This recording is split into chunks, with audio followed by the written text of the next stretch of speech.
I still remember the way my mother's voice trembled that night, the way my sister looked at me, her eyes pleading, desperate. I told them no, I told them this was insane, but they wouldn't stop, they wouldn't let it go, and then I gave in. If I had just walked away, if I had just left the room, none of this would have happened, but I didn't, and now I have to live with what I did. They say some moments haunt you forever, some decisions change everything, and no matter how much time passes, you can never go back. It's been 3 years since that night, 3 years since I crossed a line I never thought I'd cross. I had always seen myself as a good person, someone with moral self-control, someone who knew the difference between right and wrong, but I've learned something about life. When you're pushed to a break point, when loneliness digs into your skin so deep you can barely breathe, when the people closest to you look you in the eye and beg you to give them what they want, sometimes the lines blur, sometimes you don't recognize yourself until it's too late. Before I share my story, don't forget to subscribe to Shocking Infidelity Saga now for more true mind-blowing confessions, and tell me in the comments, have you ever faced a temptation so strong, so impossible to resist that it changed everything? If you asked anyone who knew me back then, they would have told you I was a good husband, a good brother, a good son. They would have said I was reliable, responsible, the kind of man who puts family first, and I always did. But what they wouldn't have seen, what I never let anyone see, was the loneliness, the kind of leanness that doesn't just sit beside you, it lives inside you, it settles in your bones, it follows you from room to room like a shadow you can't shake. My wife and I, we weren't the same anymore. We used to be in love, at least I think we were. It's hard to remember now. Somewhere along the way things just faded. We still lived under the same roof, we still spoke, but the conversations were short, hollow, like two strangers passing each other in a hallway. She was always busy, work, friends, her own world that didn't seem to include me anymore. And eventually, I stopped trying. I told myself this was normal, that this is just what happens in marriage. After a while, the passion fades, the warmth disappears. You stop being lovers and become more like roommates. But that emptiness, it started to eat away at me. And somewhere along the way, I stopped feeling like a husband. I stopped feeling like a man. That's when they came to me. My mother and my sister. Both of them broken in their own ways. Both of them needing something. And for the first time in a long time, someone needed me. My mother had always been a strong woman. She raised us on her own for most of our childhood. My father left when we were young. Ran off with someone younger, someone new. Maybe that's where it all began. That fear of being left behind. That need to hold on to anything that felt safe. She never showed weakness, not to the world. But I saw it. The way her hands trembled when she thought no one was looking. The way she clung to people too tightly. As if she was terrified they'd slip away, like my father did. And then, there was my sister. The golden child. The one who was supposed to get it all right. Perfect life, perfect marriage. But life rarely goes the way we expect. Her husband. He was worse than mine. Cold. Controlling. The kind of man who makes you feel like a prisoner in your own home. She used to call me late at night, whispering so he couldn't hear. Telling me she felt trapped. Telling me she was slowly disappearing. I should have seen it then. I should have realized what she was really looking for. What both of them were looking for. It was supposed to be just a family trip. A weekend away. A quiet cabin in the woods. Just the three of us. My wife, as always, had a reason to stay behind. Work, a last-minute meeting, an excuse. And suddenly, for the first time in years, it was just the three of us. Me. My mother. My sister. At first, it felt normal. We laughed. We cooked together. Drank wine by the fireplace. But something felt off. There was something in the air I couldn't quite name. The way my mother looked at me when she thought I wasn't watching. The way my sister touched my arm, just a little too long. The way the wine made us speak more freely. Made us say things we never would have said otherwise. Looking back, maybe I should have noticed. The tremble in my mother's voice. The way my sister's eyes lingered on me just a second too long. The heavy silence between us. Charged. Waiting. Maybe I should have stopped it before it started. But I didn't. And by the time I understood what was really happening, it was already too late. Stand at a crossroads. Moments where you know, deep in your gut, that if you take one more step, you can never go back. I had that moment, that split second where I could have made a different choice. I could have walked away. But I didn't. And that night, everything changed. It started with the wine. That's what I tell myself, anyway. Maybe if we hadn't had that second bottle, maybe if we'd stopped at just one, things wouldn't have spiraled the way they did. But we didn't stop. We kept pouring, kept drinking, and little by little, the air around us changed. It was supposed to be a celebration, a toast to family, to being together. But as the glasses emptied, so did the space between us. The laughter got quieter, the conversations got deeper, and before I knew it, we weren't talking about family anymore. I remember my mother sitting across from me, the firelight catching the glass in her hand, her fingers wrapped around the stem so tightly I thought it might shatter. She looked at me not just like a mother looks at her son, but like a woman looks at a man. And then my sister spoke. She was sitting beside me, closer than she should have been. I could feel the warmth of her body against mine, the way her breath hitched just slightly before she said it. Do you ever feel like no one really sees you? It was an innocent question, at least, it should have been. But there was something behind it, something raw, something that made my stomach tighten. I didn't answer right away. I don't know if I even could, because the truth was, she was right. I did feel invisible. I had for years. My mother placed her glass down carefully, fingers tracing the rim. Her voice was softer when she spoke next, but there was an urgency beneath it. You give and give, but what do you get in return? I swallowed hard, my throat suddenly dry. I didn't want to have this conversation, not with them, not here. But it was too late. The words were already in the air, floating between us, settling into the spaces we had spent our whole lives pretending didn't exist. At some point, my sister's hand found mine. I don't know how it happened. Maybe it was the wine. Maybe it was the way the room felt smaller, like the walls were closing in. Or maybe it was just inevitable. Her fingers curled around mine, soft, warm, and I didn't pull away. I should have pulled away. I should have stood up. I should have walked out of that room and never looked back.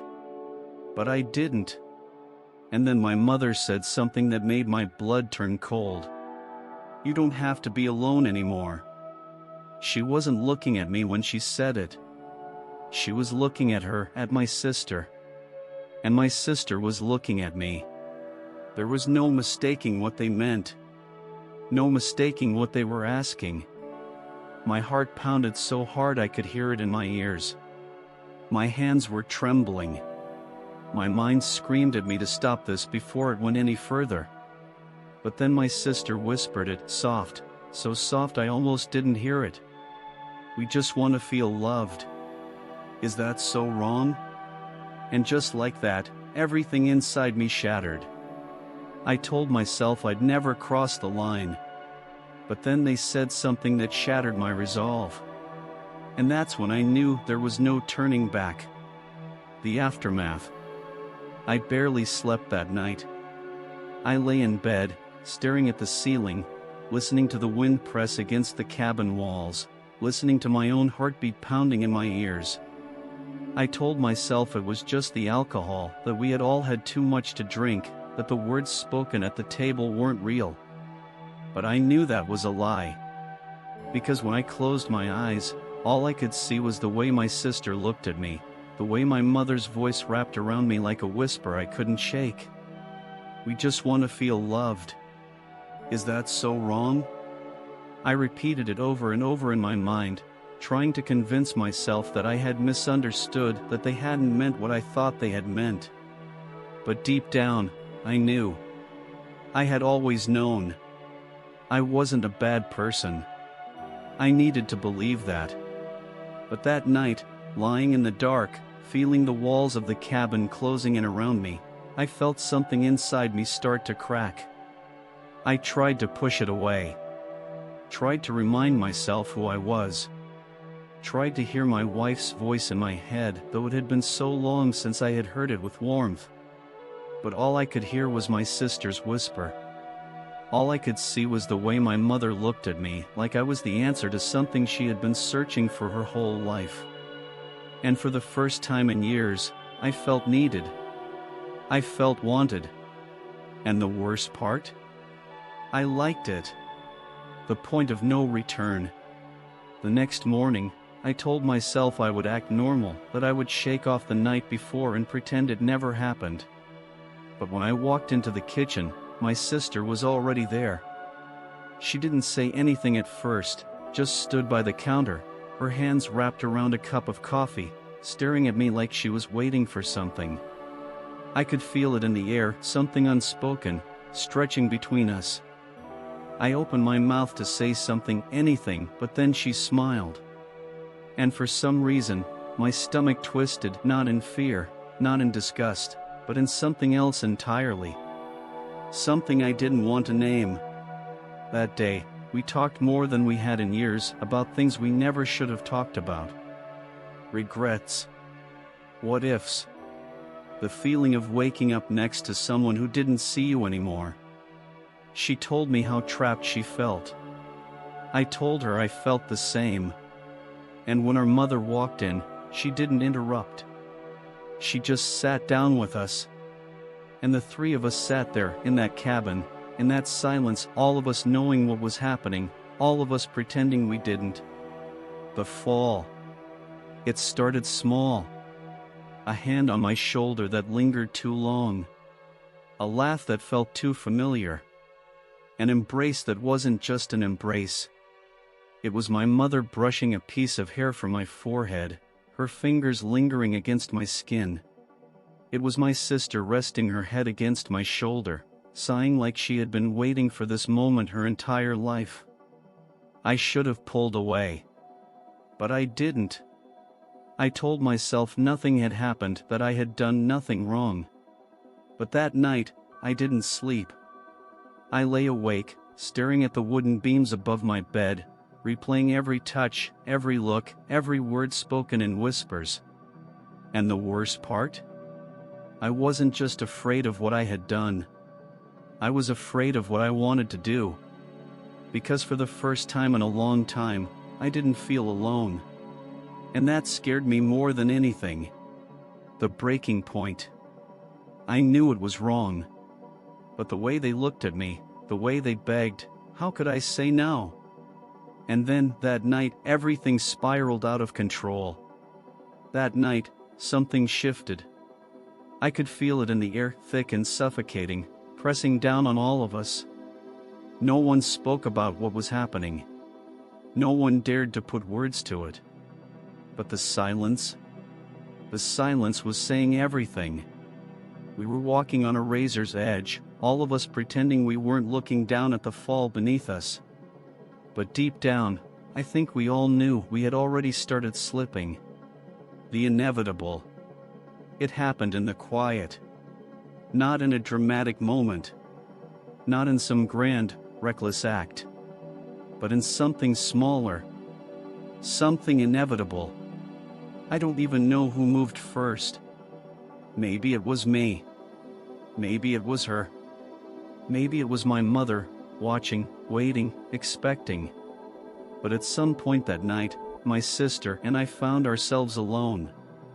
The wine had been flowing all evening. Our mother had gone to bed, or at least, that's what we told ourselves.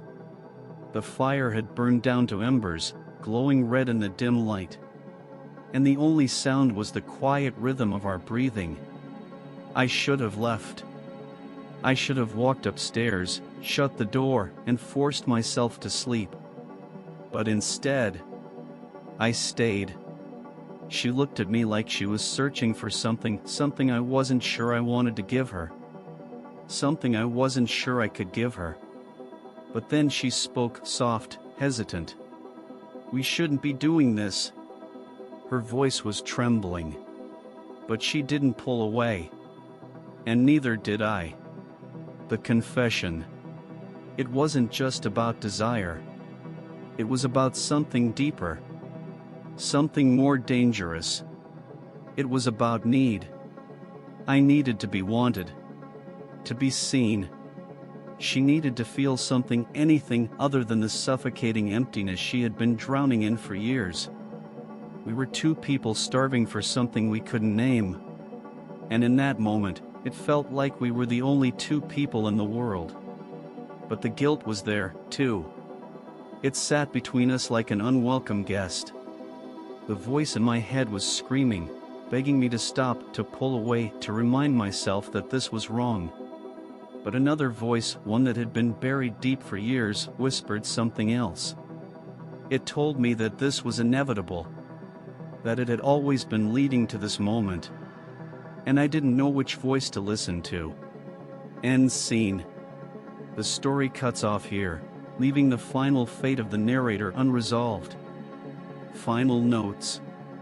This is a dark, psychological narrative about blurred boundaries, guilt, and forbidden desire.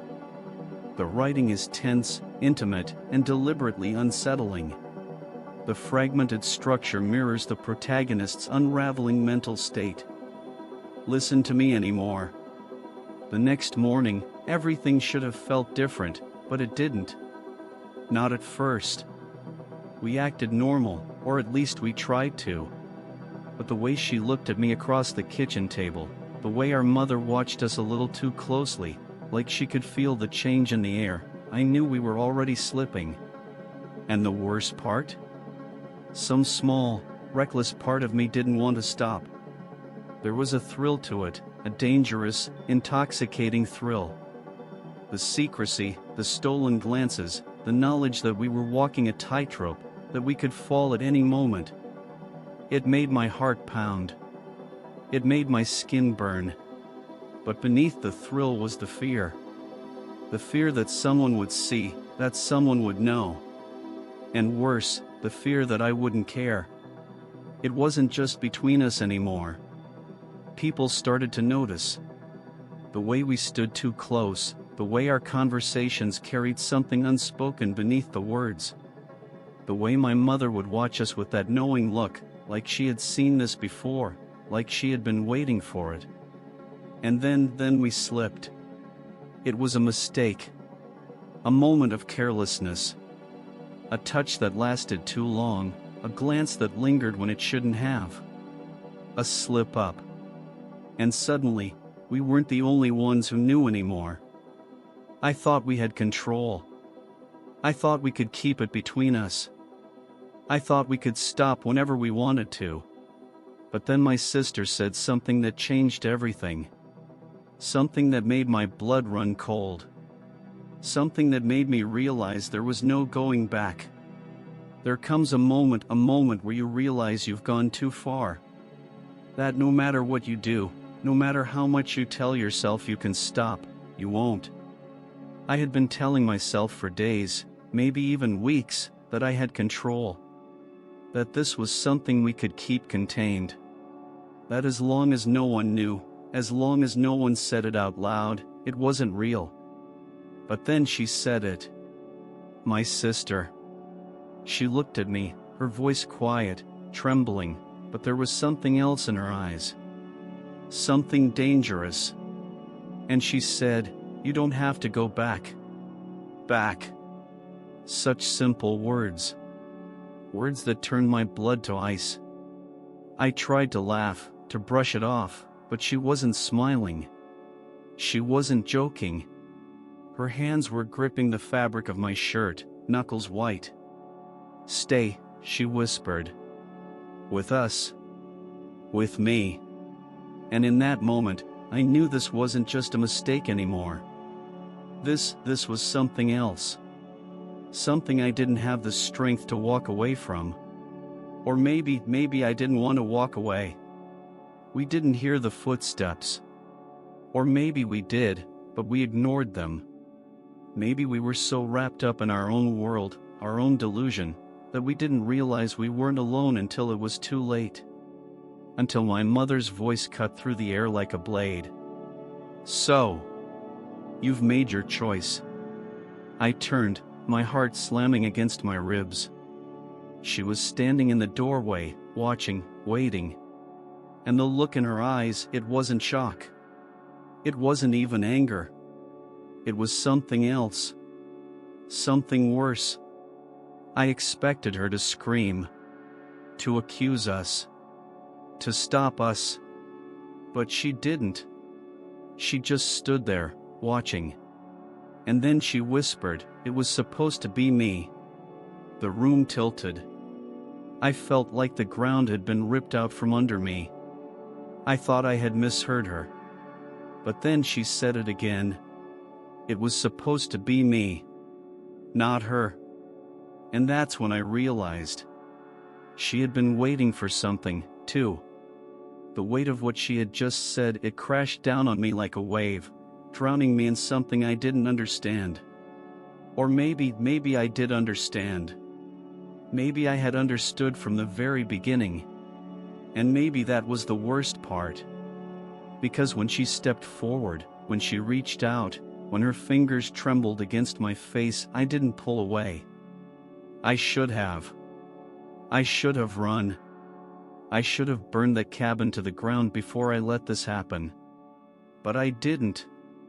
And that night, everything fell apart. I had done something unforgivable. I knew it. I could feel it in the way the air had changed. In the way my sister wouldn't meet my eyes. In the way my mother stood there, silent, watching, like she had won. I should have felt regret. I should have felt horror. But the worst part, the part that still keeps me up at night, I didn't. Not yet. I thought that was the worst of it. I thought that was the moment that would destroy me. But I was wrong. Because the real nightmare was just beginning. I thought I could handle it.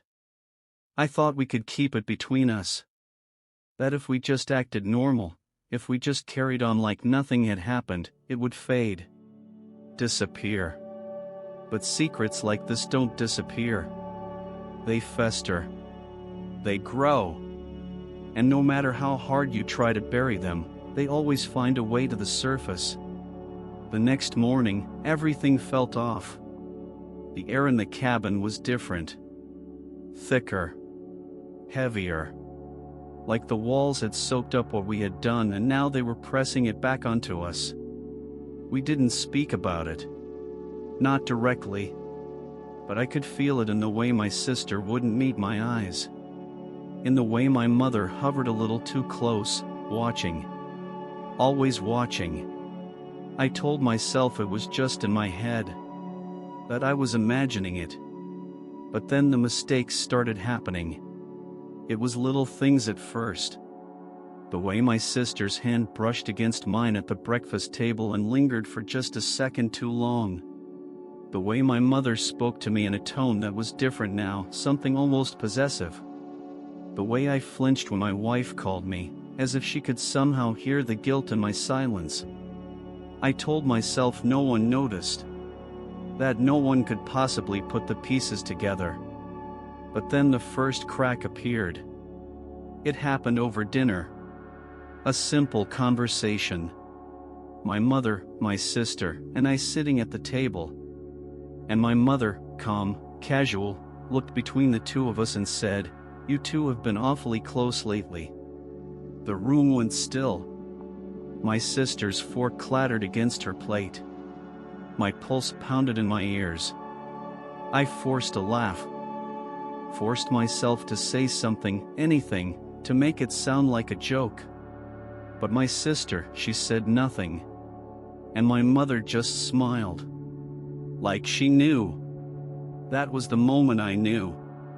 Knew this wasn't something we could just forget. Because we weren't just keeping a secret. We were living it. And it was only a matter of time before it destroyed everything else. My wife noticed first. She couldn't put her finger on it, but she felt it. The way I was distracted. The way I hesitated before answering her.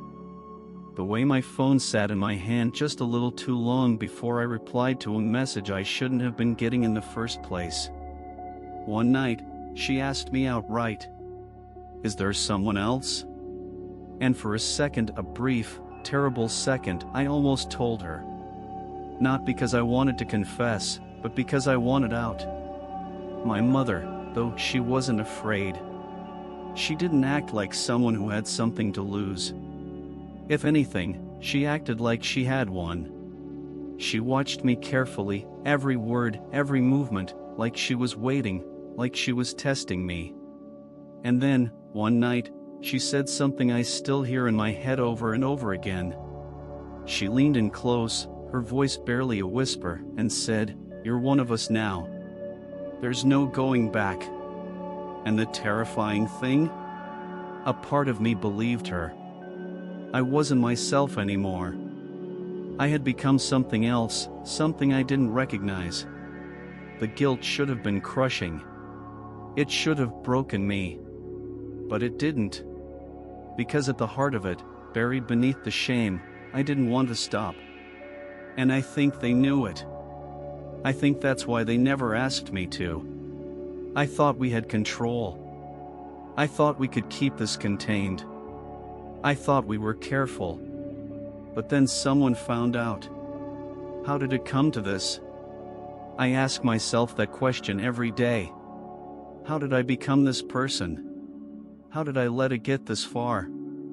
I used to think I was good. That I had principles, morals. That I knew the difference between right and wrong. But now I don't know what I am anymore. There are nights I wake up gasping for air, drowning in regret. I see my wife's face in my dreams, the way she looked at me before she knew, before suspicion started creeping into her eyes like a slow, deadly poison. I see my sister's hands trembling as she reached for me, as if I was the only thing in the world that could save her. I see my mother smile, knowing, satisfied, like she had seen all of this coming before I ever did. And worst of all, I miss it. I still dream about them. I still wake up craving what we had. Was it worth it? I've asked myself that question 1,000 times. And I wish I could say no. I wish I could tell you that I would take it all back if I had the chance. That if I could go back to that first night in the cabin, if I could undo every whispered word, every stolen glance, every moment we let the lines blur, I would. But the truth is I don't know. Because what we had, it was wrong. It was sick. It was forbidden. But it was also the most alive I've ever felt. And that's the part that keeps me up at night. The fact that if I had the chance to do it all over again, I don't know if I would stop myself. I've thought about confessing. I've thought about sitting my wife down, looking her in the eye, and telling her everything. I've thought about watching her face twist with disgust, with heartbreak, with hatred. I wonder what she would do. Would she scream? Cry? Would she walk away? Or would she stay just long enough to make me suffer? But then there's the other part of me. The part that whispers, keep it buried. The part that tells me there's no reason to burn what's left of my life to the ground. The part that says, no one ever has to know. And maybe that's true. Maybe I can live with this secret. Maybe I can carry it to my grave. But then the phone rang. It was late. My wife was already asleep beside me, her breath slow, steady, trusting. I almost didn't answer. I should have ignored it. But something told me to pick up. And when I did, her voice came through the line. Not my sister. Not my mother. Someone else. Someone who knew. And just when I thought it was over, I realized it was only the beginning. I don't know how this ends. I don't know if I'll keep running from it or if one day the weight of this secret will crush me. But I do know one thing: I can't be the only one. I can't be the only person who's ever stood at the edge of something forbidden and stepped over it anyway. So tell me, what would you have done?